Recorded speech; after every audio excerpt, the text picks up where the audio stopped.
বিছানায় বসে ল্যাপটপে কাজ করছিল সায়েম। এমন সময় তার স্ত্রী লাবণী কফি এনে দেয় তাকে। লাবণীর চোখে মুখে বেশ খুশির ঝিলিক। সে আনন্দে বিভোর হয়ে সায়েমকে বলে, তোমাকে একটা খুশির সংবাদ দেই। কাজ করতে করতেই সায়েম জানতে চায়, কিসের খুশির সংবাদ? খুশি ও লজ্জা মেশানো কণ্ঠে লাবণী বলে, তুমি বাবা হতে চলেছ। একথা শুনে বেশ বিরক্ত কণ্ঠে চেঁচিয়ে ওঠে সায়েম, কি? এটা কোনো খুশির সংবাদ হলো? এই মুহূর্তে এগুলো? আমি কিরকম ব্যস্ত জানো? তুমি এটা কি করেছো বলো তো? কালকের মধ্যেই তুমি এর একটা ব্যবস্থা করবে। এখন আমার কেরিয়ার গড়ার টাইম, এই টাইমে এগুলো? ধুর! এসব কথায় বেশ মন খারাপ করে লাবণী। সে জানতে চায়, তাহলে কি করতে বলো আমাকে? সায়েম বলে, কি করবে আমি জানি না। তুমি জানো একটা বাচ্চার জন্য কত টাকা খরচ হয়, কত ঝামেলা পোহাতে হয়? লাবণী বলে, তুমি মাসে ২-৩ লাখ টাকা ইনকাম করো, তারপরেও বাচ্চা নিতে তোমার এত সমস্যা? সায়েম রাগের সাথেই বলে, কালকে এর একটা ব্যবস্থা করো। আমি এখন এসব ঝামেলা নিতে চাচ্ছি না। লাবণী মন খারাপ করে বলে ওঠে, ঠিক আছে, তোমার কথা তো শুনতেই হবে। কালকেই আমি একটা ক্লিনিকে যাব। এই বলে লাবণী সেখান থেকে চলে যায়। সায়েম আবার নিজের কাজে ব্যস্ত হয়ে পড়ে। পরদিন সকালে কলিং বেল শুনে দরজা খুলতে যায় লাবণী।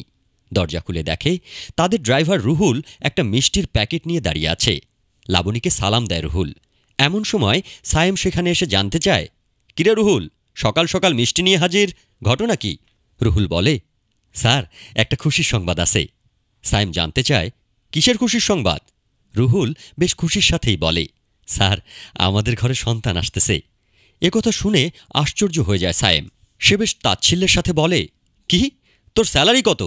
১৮-২০ হাজার টাকা কামাই করে তুই বাচ্চা নিবি? আরে, আমি তো ২-৩ লাখ টাকা রোজগার করেও বাচ্চা নেওয়ার সাহস পাই না। সে লাবণীকে বলে, আক্কেলটা দেখেছ রুহুলের?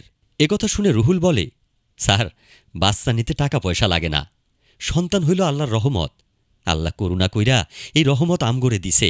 আমি যদি বাইচা থাকি, আমার বাচ্চাও বাইচা থাকবো ইনশাল্লাহ। আপনি দোয়া করেন স্যার। একথা বলে সালাম দিয়ে চলে যায় রুহুল। কথাগুলো শুনে অবাক হয়ে যায় সায়েম। তার মনের ভেতর বেশ নাড়া দিয়ে যায় রুহুলের কথাগুলো। সে দেখে লাবণী কোথাও বেরিয়ে যাচ্ছে। সে লাবণীর হাত ধরে দাঁড় করিয়ে জিজ্ঞাসা করে, কোথায় যাচ্ছ? লাবণী বলে, কেন, হসপিটালে?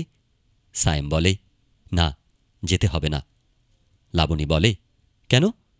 সায়েম বলে, শোনো, সন্তান হলো আল্লাহর নিয়ামত। আমি কেরিয়ার, টাকা পয়সা, ঝামেলা ইত্যাদি ভেবে ভুল করেছি। এটা তো আল্লাহর রহমত।